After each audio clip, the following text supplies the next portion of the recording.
Welcome, everyone. If you are joining us today, you are listening to another custom-tailored deep dive. And we are absolutely thrilled to have you here with us. We really are. But Yeah. before we even dive into the material, please take a quick second to hit that like button. Yeah, and subscribe to the show. It really helps us keep bringing you these ultra-long, incisive, and, well, fascinating reviews. And you will definitely want to have notifications on for this one. Oh, absolutely. Because the source material today is, well, it's exceptionally dense. It really is. It tackles some of the most debated topics in modern society today. Right. So today we're reviewing a highly controversial new ebook. Very controversial. It's titled Islamic Cure for Feminism, History of Female Dominance and Subsequent Restoration. Written by Conrad Reicher. Right, Conrad Reicher. Now, to be fully transparent with you, the listener, this specific deep dive was requested with a very distinct mission. A very specific target audience in mind. Exactly. We have been asked to explore this text specifically from the perspective of men's rights activists. The MRAs. Right, MRAs, and the broader, what's called the red-pilled manosphere. Yeah, if you are part of that audience, the goal today is to really unpack Reicher's core thesis. Which is a massive thesis. It is. He attempts to explain the history of our modern institutions, or how, according to his framework anyway, they were captured by feminists and Marxists. And he argues this happened long before the general public even realized what was happening. Exactly. Now, because we are diving into a text that actively and aggressively confronts modern social norms, We need to do some housekeeping. we need to issue a mandatory impartiality disclaimer right here at the top. Very important. The source material we are examining today contains highly politically charged content. Highly charged. So I want to make it crystal clear to you, our listener, that neither of us are taking any sides here. None at all. We are not endorsing the viewpoints of the author, nor are we endorsing any left-wing or right-wing counter-arguments. We are strictly and impartially acting as your guides. We are just here to report on the ideas exactly as they are presented in Conrad Reicher's original source material. Right. We are just here to examine the architecture of Reicher's argument. Just looking at the blueprint, And if you want to examine that architecture for yourself, which is the best way to form your own conclusion. exactly, we highly encourage you to go to Amazon Kindle and Google Play Books to buy the book. You should also follow the author directly. Yes, his handle is @ConradReicher on Substack. Okay, let's unpack this. Because Reicher doesn't start his book by just, airing modern cultural grievances. No, he doesn't just complain about Twitter or whatever. Right. Instead, he attempts to build a foundation that he claims is rooted entirely in biological realities. He essentially plants his flag in evolutionary biology right from page 1. He does, and he uses that evolutionary lens as a direct challenge to the modern sociological consensus. Which is that gender is a social construct. Exactly. Reicher's foundational premise is that human roles are dictated by hardwired evolutionary biology. Not constructed by culture. Right. He posits that over hundreds of thousands of years of human development, men were biologically built. And hormonally optimized. Yes, optimized for leadership, physical risk-taking, and provision. Conversely, he argues that women evolved to excel in nurturing, emotional tracking, and social cohesion. And according to Reicher's thesis, whenever a society attempts to replace this biological baseline with what he terms ideology, Could start to fall apart. the societal system inherently begins to self-destruct. And he applies this biological baseline immediately to one of the most prominent talking points in modern gender debates, The wage gap. the wage gap.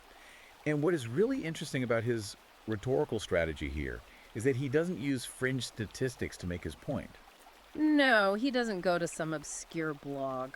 He actually fights Claudia Golden, The Harvard economist. right, the one who recently won a Nobel Prize for her research on women's labor market outcomes. It's a very deliberate choice. He uses Golden's mainstream data to argue that the gender wage gap is not the result of systemic patriarchal discrimination. Which is the mainstream narrative. Exactly. He says it's not discrimination, but rather the mathematical result of differing biological choices and time investments. He breaks down the mechanics of the work week to illustrate this. How does he frame that?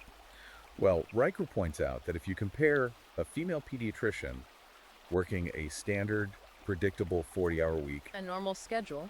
right, you compare her to a male neurosurgeon who is working an 80-hour week.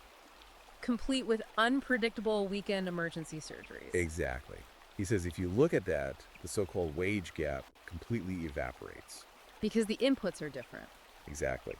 Riker is arguing that modern feminism demands equal economic outcomes for what is fundamentally unequal risk and unequal time investment. He views the demand for equal pay in this context as an attempt to override the mathematical reality of labor with emotional appeals. I found his focus on the concept of risk to be a major pillar of this first section. The physical risk factor. Yeah. He asks the reader point blank if they have ever seen a feminist awareness campaign demanding equal 50-50 representation in garbage collecting Or DC welding. or offshore oil drilling. Right. He pulls labor statistics showing that sanitation workers are 97% male. And he notes that men in these professions die on the job 10 times more often than nurses. 10 times. That's a staggering figure. Riker uses this data to argue that men are still bearing the brunt of the dangerous, physically destructive, life-threatening work. The work that physically keeps civilization running. Right. In his view, the modern demand for gender equality is highly selective. It only focuses on the safe jobs. Safe, climate-controlled, high-paying boardrooms, while completely ignoring the hazardous foundations of society. And to ground this in human history, Riker brings in the Hadza hunter-gatherers in Tanzania. He cites the work of Harvard anthropologist Frank Marlowe, who extensively documented this society. What does he pull from Marlowe's work? Well, in the Hadza tribe, the division of labor is stark. Men hunt the big game, and women gather flora. Riker notes that a modern Western observer might look at the Hadza and claim it represents a beautiful, egalitarian society. But Riker zeroes in on the fine print of Marlowe's research. He looks at the actual power dynamics. Right. According to the data, when a large animal is killed, it is the men who strictly control the distribution of the meat. Furthermore, it is the male elders who make all the overarching political decisions for the tribe. Riker even highlights their cultural creation myth. Oh, right, the moon and sun entities. Yeah, the male moon entity actively gave fire to humans, while the female sun entity just passively shines. Riker uses the Hadza to argue that this division of power isn't an example of some oppressive, constructed patriarchy. He claims it is simply human nature operating at its baseline, uncorrupted by modern ideology. And he takes that baseline and maps it directly onto the modern dating market. This is where it gets really interesting for the red-pilled audience. Definitely. If you are listening to this and you've spent time in MGTOW forums or red-pilled spaces, this next section is essentially attempting to validate everything you've been discussing regarding modern relationships. Riker brings up data scientist Andrew Garcia's analysis of 500,000 Tinder swipes. 500,000 data points? Yeah. The data Riker presents claims that women on these dating apps rate a staggering 80% of men as below average. 80%. Mathematically, that makes no sense. Right, mathematically, only 50% can be below average. But that mathematical imbalance is where Riker introduces the concept of hypergamy. For those who might not be familiar with the term, hypergamy is an evolutionary biology concept. It describes the instinctual drive to mate upwards across socioeconomic or physical hierarchies. Riker is arguing that women are biologically programmed to seek out a mate who possesses more resources, more status, and more physical capability than they do. And according to the Tinder data he cites, the top 5 or 10% of men, those who meet strict criteria like being over 6 feet tall and earning six-figure incomes. right, those men are receiving the vast majority of female attention. He uses this hypergamy data to point out what he sees as a massive societal hypocrisy. Riker claims that modern women publicly preach equality and egalitarianism. But when you look at their actual biological mating strategies, They are deeply hierarchical and exclusionary. they swarm to the highest status males. For the red-pilled audience reading this book, Riker is taking their lived frustration with the dating market and giving it an academic foundation. He is validating their feeling that dating isn't a level playing field. It's a brutal, winner-takes-all biological competition. And modern feminism has simply stripped away the traditional societal rules that used to balance that competition. Which creates a fascinating pivot in the book. Riker transitions from diagnosing the struggling, chaotic state of Western feminism to offering a contrasting model, He looks to Islamic models of society. specifically pointing to modern Malaysia as his prime example of how to align society with biological realities, He quotes Quran verse 4.34, which traditionally states that men are the protectors and maintainers of women, bearing the financial responsibility. while women are tasked with managing the domestic sphere, Riker argues this is not oppression, as Western critics often claim. but rather a highly efficient, biologically optimized division of labor. The statistics he pulls from Malaysia are meant to shock a Western reader. He notes that Muslim women in Malaysia receive up to 18 months of paid maternity leave. 18 months, which is an absolutely unheard of benefit in the United States. And what is the societal outcome of this structured protective system? Riker points out that Malaysia maintains a healthy replacement birth rate of 2.8. While simultaneously having 76% of women enrolled in university. His argument is that when a society explicitly tasks men with the burden of leading and providing, And thoroughly protects and supports women in their biological capacity to care for families. the entire society thrives. He makes a very pointed rhetorical move regarding Western perceptions of Islam here. He notes that secular Western feminists fixate obsessively on garments like the hijab. Viewing them as symbols of subjugation.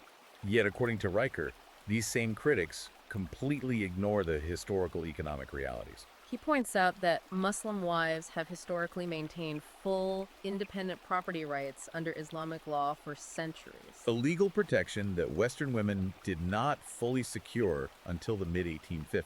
He is essentially telling his red-pilled audience, you think traditionalism is a dead concept. Look at the Islamic world. They formulated the cure to the feminist contagion centuries ago, and it's built on economic and biological realism. This is a striking comparison, Yeah. and it sets up the next major section of the book perfectly. Because Riker doesn't just look at modern Islamic countries like Malaysia. He attempts to fundamentally rewrite the history of the entire Islamic Golden Age to fit this biological thesis.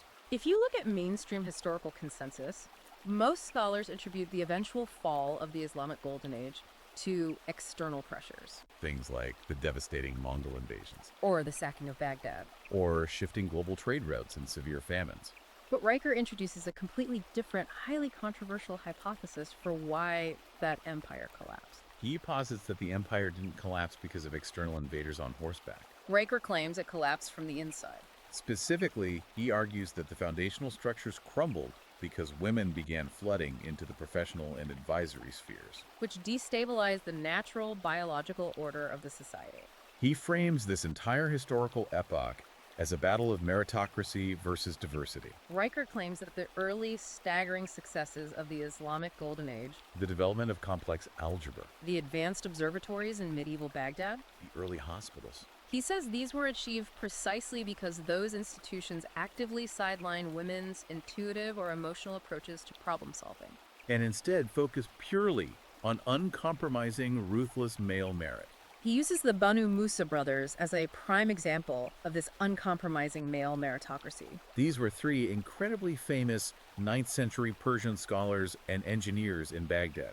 They created advanced automated machines, including a widely documented automated flute player. Riker makes a very deliberate, pointed comment in the text here.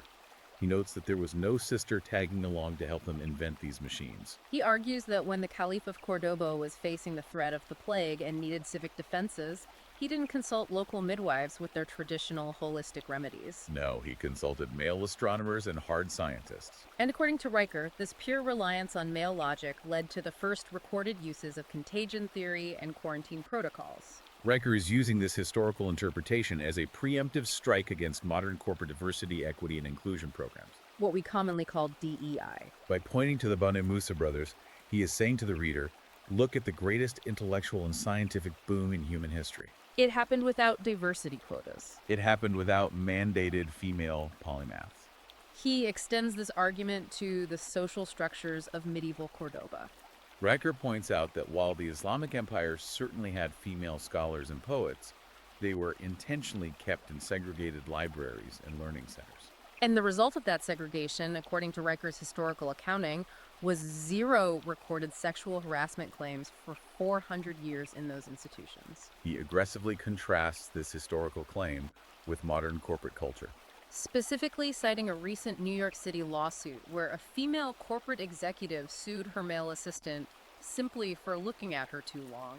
Riker's underlying point is that the traditional Islamic model of strict gender separation and complementarity functions infinitely better. And with less societal friction than the forced, unnatural integration we see in modern Western offices.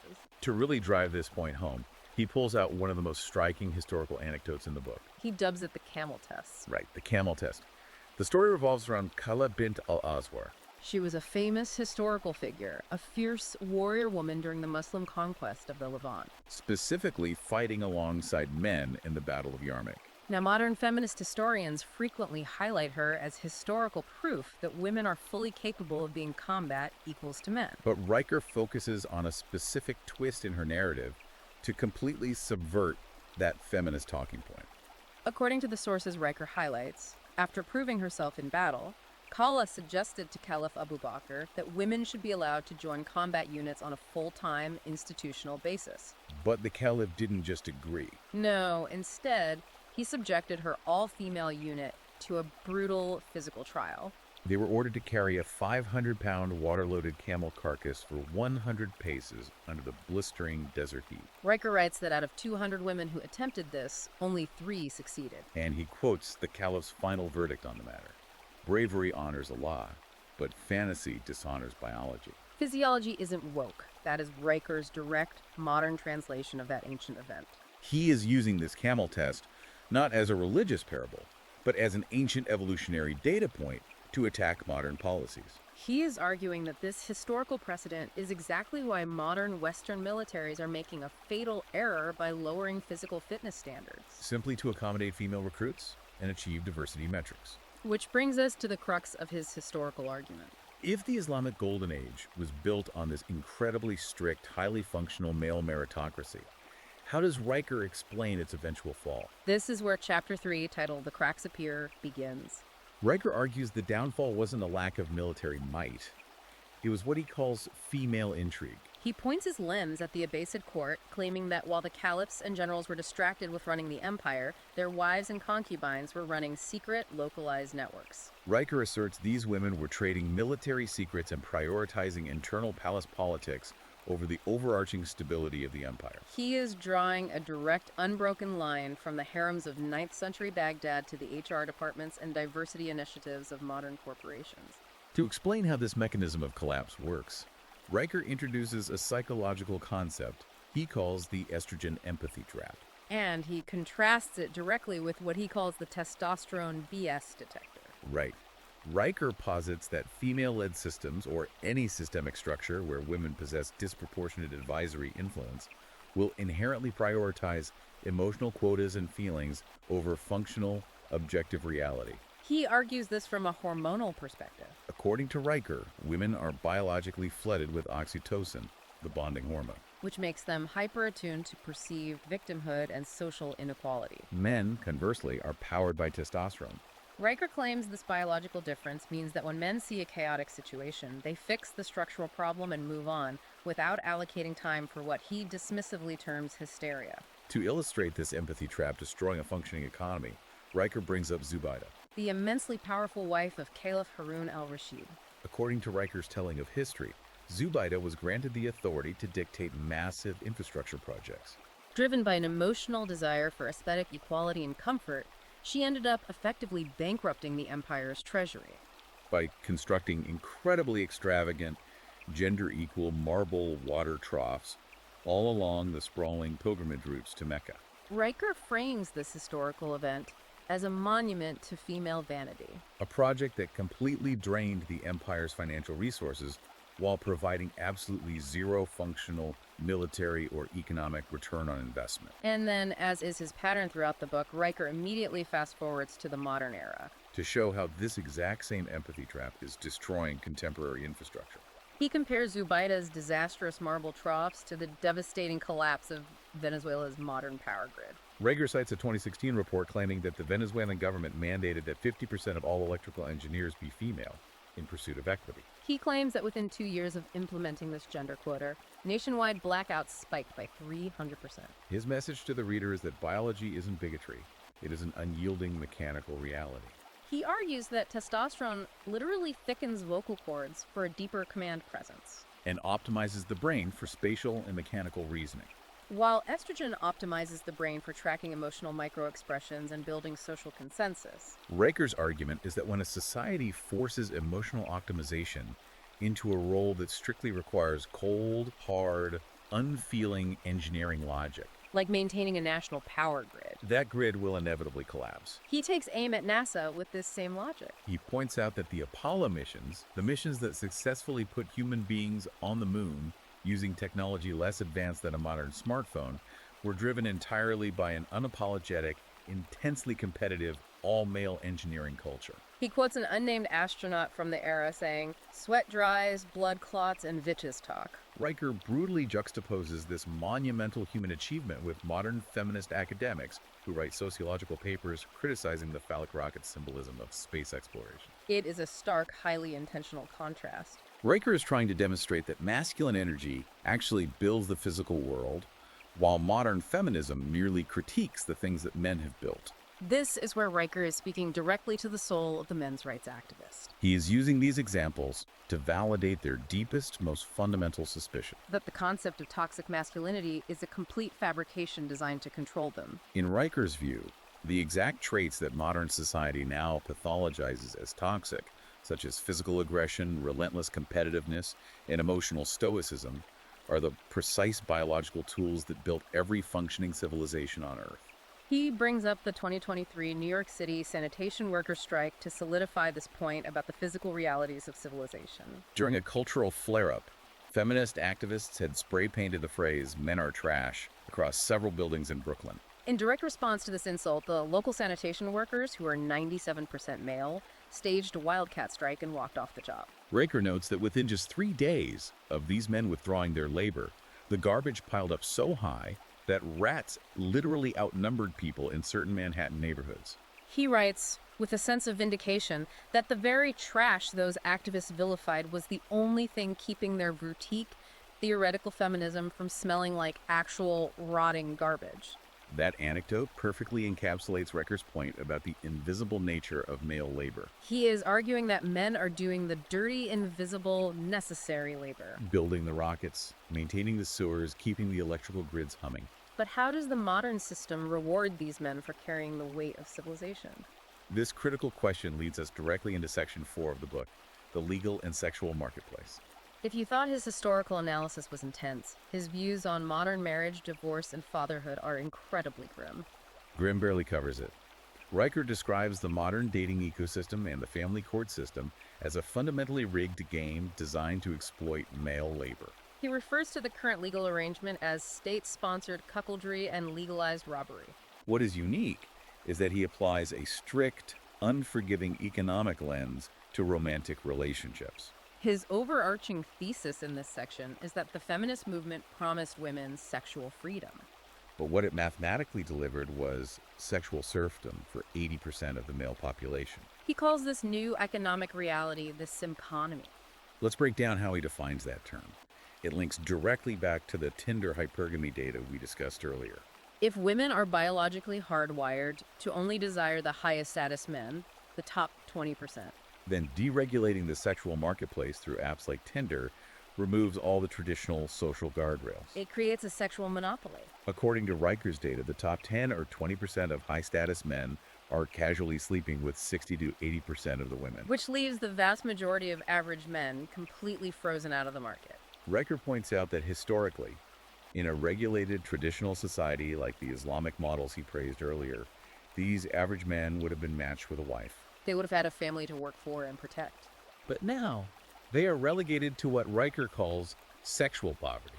These men are starved for basic affection. And, according to Riker, the tragic irony of this economy is that these average beta males end up financially subsidizing the lifestyles of the very women who ignore them. They subsidize them by paying for premium OnlyFans subscriptions or by buying expensive dinners and drinks for women who ultimately leave the date and go home with the top-tier alpha males. Riker views this as evolution's cruelest joke. The men who are actually doing the labor to keep society running are being financially drained to support a mating hierarchy that explicitly excludes them. But the economic drain doesn't stop at dating. It gets much darker when Riker turns his attention to reproduction and the family courts. He dedicates an entire, highly controversial chapter to what he calls the motherhood mandate, In this chapter, he examines the topic of abortion entirely from the male perspective. which is an angle that is almost completely absent from mainstream political discourse. He shares harrowing, deeply personal anecdotes from his own research and practice. He details conversations with construction workers, wealthy CEOs, and hardened military veterans who were all profoundly traumatized because their partners unilaterally decided to abort their unborn children without ever consulting them or even telling them beforehand. Riker frames this unilateral ability as the ultimate, inescapable power imbalance in modern society. A woman, under current Western law, has absolute 100% control over whether a man becomes a father or is denied fatherhood. Riker points to market data to show how men are reacting to this power imbalance. He notes that immediately after the Supreme Court overturned Roe v. Wade, male fertility clinics across the country saw a massive 300% surge in appointments from men wanting to surgically freeze their sperm. Riker describes this surge as men desperately trying to buy insurance. Yes, he frames it as insurance against what he calls paternity traps. Riker argues that if a woman has the legal right to unilaterally abort your child today, or conversely force you into 18 years of child support for a pregnancy you didn't agree to, she holds the ultimate legal veto power over your genetic legacy and your financial future. And even if a man successfully navigates dating and have a child, Riker argues the family courts are waiting to financially slaughter him. He goes through a litany of family court horror stories to prove his point. He introduces us to Mike, a diesel mechanic living in Ohio. According to Riker's account, Mike's ex-partner aborted their planned baby during a dispute, and then later went on to have twins with another, much wealthier man. Yet the local family court somehow ordered Mike to pay $1,200 a month in damages to his ex for her lost motherhood opportunity regarding the aborted child. While the actual biological father of her new twins drives a Corvette and pays nothing. He also brings up the case of Mark Langdon, a residential builder who worked grueling 80-hour weeks for 20 continuous years to provide for his family. When his wife filed for a no-fault divorce, Mark lost his family home to her and was relegated to living in a small rented flat, while still paying a massive portion of his income in alimony. Riker backs up these anecdotes with systemic data. He cites UK Ministry of Justice statistics, claiming that 78% of modern divorces result in men being stripped of 40 to 60% of their total accumulated assets. For Riker, this isn't a justice system. He views it as a massive state-sanctioned transfer of wealth from the men who physically build and earn the capital directly to the women who simply initiate a divorce. And he makes sure to emphasize the statistic that women initiate nearly 80% of all divorces, arguing they do so because they know the courts are structurally biased to reward them heavily with custody, the marital home, and lifetime alimony. Riker also tackles the Me Too movement and the issue of false accusations head-on, viewing them as another weapon used to terrorize men in the marketplace. He cites research from Cambridge University suggesting that 5 to 8% of all rape allegations are demonstrably, provably false. He highlights the tragic case of Brian Banks, a promising young athlete who served 5 years in a maximum security prison before his accuser was caught on a secret recording, admitting she had completely fabricated the story. Riker uses this to point out the extreme vulnerability of men to simply being ruined by an allegation. He also points out the staggering hypocrisy of the movement's leaders. He notes that Tarana Burke, the literal founder of the Me Too movement, employs heavily armed male bodyguards for her personal security. Riker argues that modern feminists publicly vilify the male instinct for protection and aggression, labeling it toxic, while simultaneously depending entirely on that exact same masculine aggression to keep them safe from harm. You can see how this entire section of the book is meticulously designed to make the male reader feel completely cornered by society. Riker is systematically laying out his case. The dating market biologically rejects you, the reproductive laws give you zero rights, the family courts are designed to rob you of your assets, and the cultural narrative vilifies your very nature. He is building immense psychological pressure, showing his red-pilled audience that these perceived injustices are not just unfair, they are mathematically unsustainable.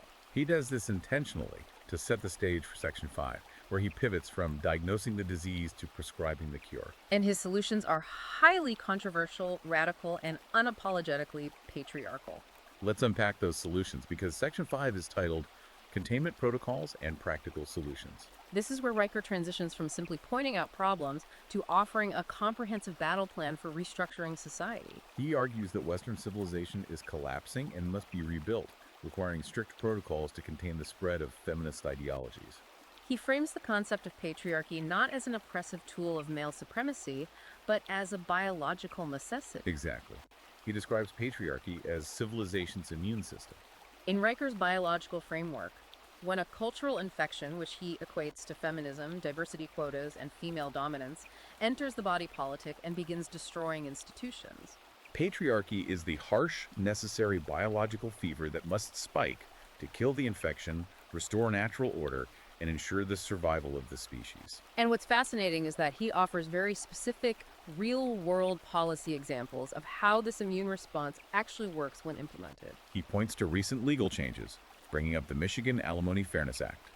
Riker notes that when the state of Michigan passed laws requiring women to prove actual documented financial need in court rather than simply being awarded automatic, lifetime alimony payments as a default right, divorce filings across the state plummeted by 30% in a single year. Riker's takeaway from this data is incredibly blunt. He argues that when you legally remove the guaranteed cash incentive to leave a functional marriage, women miraculously remember how to compromise and work things out with their husbands. He pairs that economic argument with custody laws. He looks at the state of Maryland, which recently implemented a mandate for 50-50 shared custody. When judges were legally forced to start from the assumption of equally shared parenting time, unless strict unfitness or abuse was conclusively proven, maternal allegations of false abuse against fathers plunged by 63% practically overnight. It is a fascinating, if highly controversial, interpretation of the legal data. Riker is arguing that the state currently acts as a massively wealthy surrogate husband, wielding the financial weapon of the court against actual fathers. He claims that when you disarm the state and stop it from financially rewarding divorce and alienation, the traditional nuclear family structure naturally heals and restabilizes itself because the artificial incentives for destruction have been removed. But Riker goes much further than just suggesting minor Western policy tweaks. He looks back to strict Islamic law as the ultimate time-tested blueprint for containment. And he tackles one of the absolute most controversial aspects of Islamic law head-on: the laws of inheritance. According to Quran, verse 4.11, male heirs generally receive double the inheritance share of female heirs. Western critics and feminists frequently point to this specific law as undeniable, blatant misogyny. But Riker defends it brilliantly from a purely economic standpoint. He points out that under traditional Sharia law, a man is legally, morally, and socially required to spend 100% of his acquired wealth maintaining the women in his family. The man must provide the housing, fund the dowries, and pay for the complete upkeep of his wife's sisters and daughters. The woman, however, has absolutely zero financial obligation to the household. She gets to keep any wealth she inherits or earns entirely for herself. Riker argues that when you view the system holistically, it isn't unequal at all. It is perfectly equitable. It ensures that capital remains in the hands of the individuals burdened with the responsibility of providing. And it mathematically prevents the modern Western scenario where an ex-husband is completely bankrupted trying to fund the lifestyle of a woman who took half his assets and holds no reciprocal obligation to him. He also strongly advocates for the widespread reinstatement of the mahr, which is the mandatory Islamic dowry given from the groom to the bride. He views this as an economic safeguard to prevent frivolous divorces. If a woman decides to walk away from the marriage without a severe provable cause like physical abuse, she legally forfeits this massive financial safety net. But Riker doesn't just want to return to the 8th century. Where his book gets truly sci-fi is his integration of modern technology to enforce these ancient rules. He introduces a concept, or perhaps an existing app, called Nika Now.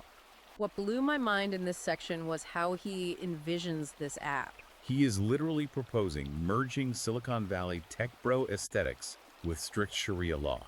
Nika Now is an app designed to replace the chaos of Bumble or Tinder. Instead of endless, fruitless swiping and ghosting, this app enforces traditional boundaries digitally. It requires digital virginity checks, mandates that the woman's father give cryptographic permission for matches to occur, and securely manages the escrow of dowry confirmations. And he pairs that technological proposal with real-world data from Dubai. Riker claims that in Dubai, marriages that are arranged and approved by imams using these strict parameter-based systems have divorce rates that are 3 times lower than the modern Western average. He is arguing that technology should be used to enforce biological hierarchy, not subvert it. He takes the concept of containment to an even more extreme level when discussing freedom of movement. He actually compares the Saudi Arabian guardian system, where a woman historically needed documented permission from a male relative to travel abroad, to the 14th century quarantine protocols used in Venice during the Black Death, He literally calls modern feminism a highly contagious social pandemic. and argues that restricting female travel and autonomy is a necessary evolutionary safeguard to protect the broader society from cultural and moral dissolution. It is an incredibly striking and aggressive analogy. But Riker also understands that you catch more flies with honey, so he pairs these strict restrictions with massive economic incentives.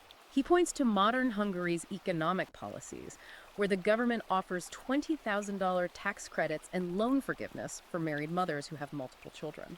Crucially, these financial incentives are revoked if the wife chooses to work outside the home. Riker praises this system, stating that society needs to mathematically reward baby making and domestic management the exact same way a CEO like Elon Musk financially rewards corporate productivity. Riker is actively trying to design a comprehensive system where women are economically corralled back into the domestic sphere through a combination of heavy financial incentives and strict technological boundaries. Simultaneously, men are given absolute legal and financial authority to lead society, completely free from the constant looming threat of the modern divorce court stripping them of their assets. Speaking of that tech bro mentality and figures like Elon Musk, Riker has a tremendous amount to say about how modern institutions currently treat the young men who are supposed to inherit this capitalistic system. This brings us seamlessly into Section 6, Education Reclamation and the Media Deconstruction. Riker argues that modern public schools and mainstream media conglomerates are not merely biased. He claims they are actively, intentionally hostile to boys, forcing them to psychologically neuter themselves. Riker's core argument here is that modern institutions deliberately pathologize natural biological male behavior. He points to the staggering exponential increase in the overmedication of young boys for ADHD. For Riker, a young boy's inability to sit perfectly still in a sterile fluorescent-lit classroom for 8 hours a day isn't a medical disorder that needs to be drugged. He argues it is a deeply ingrained biological imperative to move, explore, compete, and conquer. And he claims this biological drive is being chemically punished by a female-dominated education system that prioritizes quiet compliance over male kinetic energy. Riker links this institutional suppression directly to a devastating public health metric. He cites CDC data showing that the suicide rate among boys and young men has tripled since the year 2000.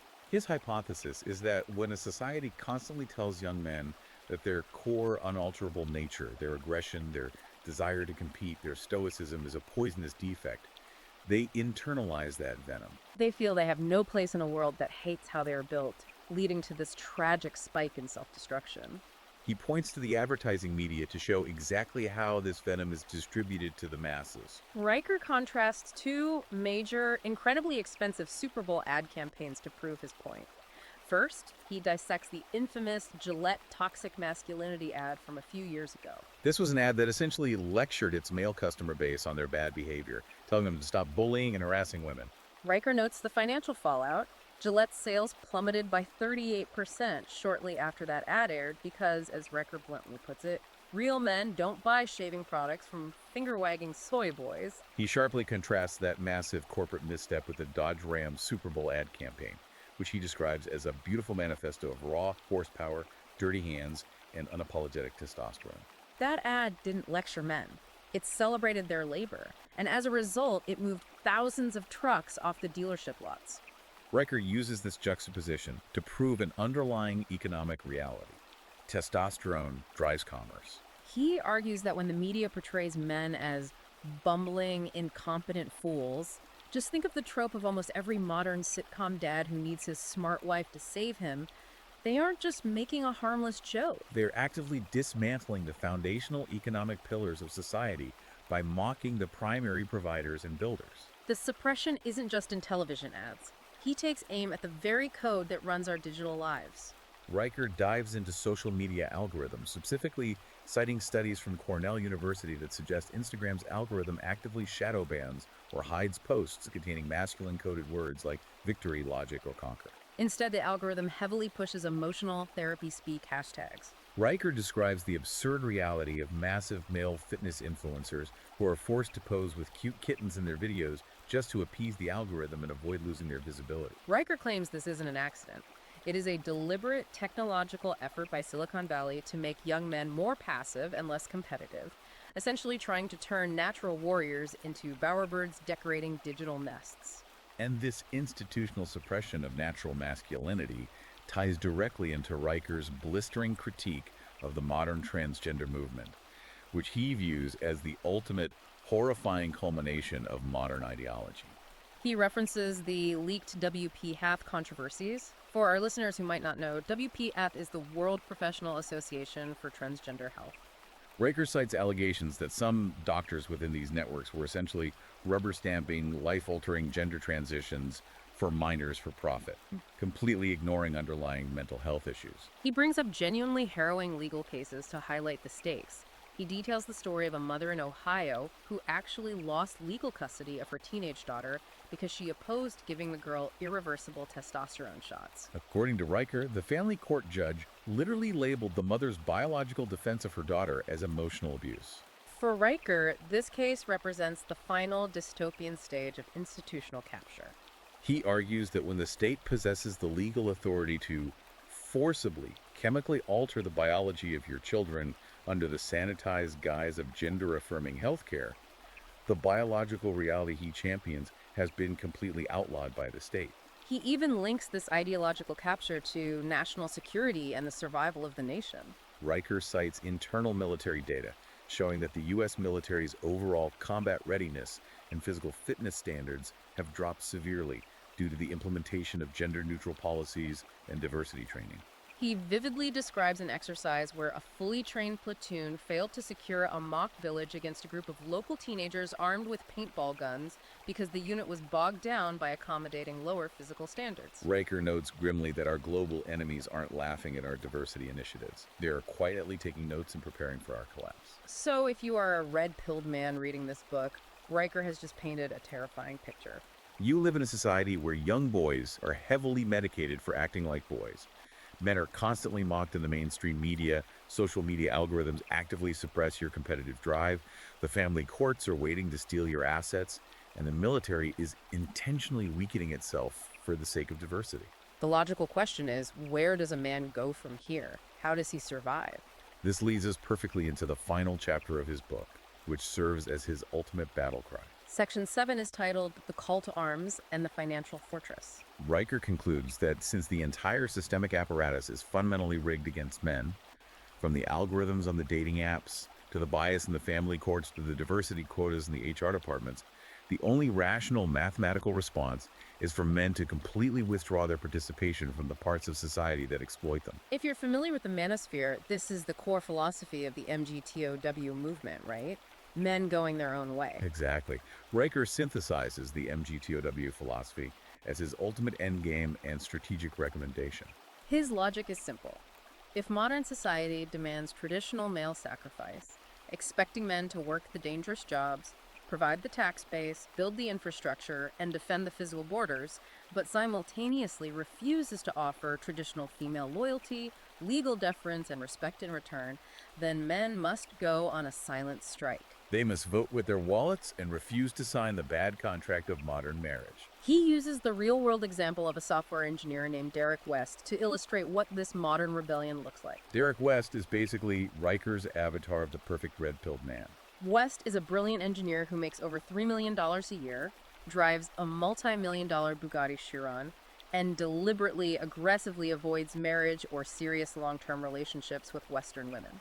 Riker quotes West as saying, "My Bugatti Chiron never accuses me of microaggressions, and it doesn't get half my net worth if I decide to trade it in." Because Derek West strictly rejects society's expected script to marry, buy a house in the suburbs, and risk his immense assets in a biased divorce court, his capital remains entirely his own. And West is not an isolated anomaly. Riker cites a staggering report from Merrill Lynch, estimating that men who align with the MGTOW philosophy currently control an estimated $7 trillion in liquid assets and capital. $7 trillion! That is an almost unimaginable amount of capital. And Riker isn't just suggesting that these men hoard this wealth to buy luxury sports cars and live a hedonistic lifestyle. He has a much grander, far more ambitious vision for what this accumulated financial fortress actually means for the future of civilization. Right. Riker argues that achieving total financial independence is the ultimate rebellion against a predatory feminist system. He tells his readers that building a financial fortress isn't merely about securing personal luxury, it is about acquiring raw, unadulterated leverage. Control the capital, control the future is his guiding mantra. He envisions a near-future scenario where red-pilled men pool this massive accumulated wealth to establish private, localized enclaves. He suggests they could fund community surveillance networks, similar to Singapore's highly effective residence committees, to enforce strict, traditional social order and protect their communities from the cultural decay of the outside world.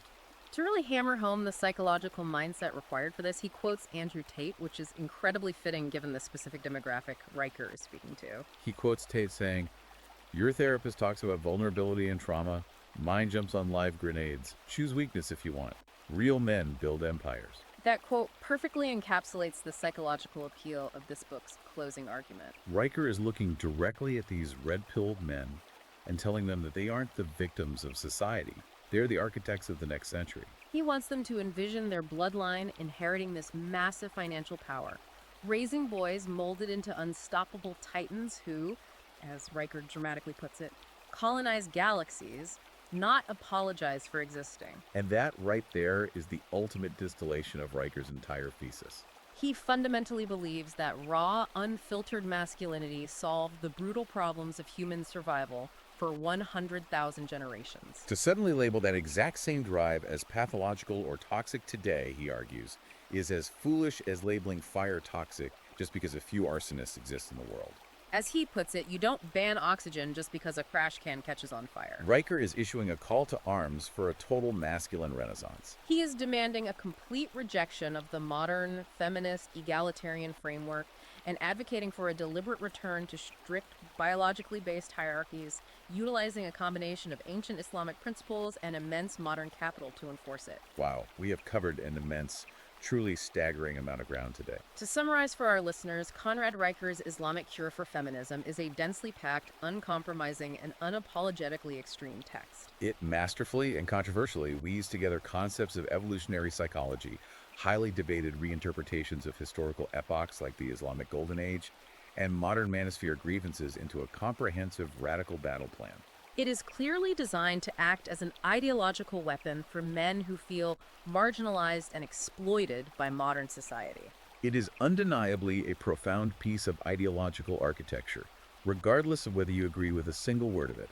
And as we wrap up this extensive review, we must reiterate our mandatory impartiality disclaimer. We have acted solely as your neutral guides through this complex text today. Neither of us endorses the political, social, or gender-based claims made by Conrad Riker. We have provided this deep dive to thoroughly, accurately, and impartially outline the arguments exactly as they were presented in the source material to help you understand the framework and the appeal of this specific, highly influential worldview. Absolutely. Understanding the argument is the only way to engage with it. And if you want to read those arguments for yourself and see the data he cites firsthand, we remind you one last time to check Amazon Kindle and Google Play Books to buy the ebook. Also, be sure to follow the author at Conrad Riker on Substack for more of his writings and updates.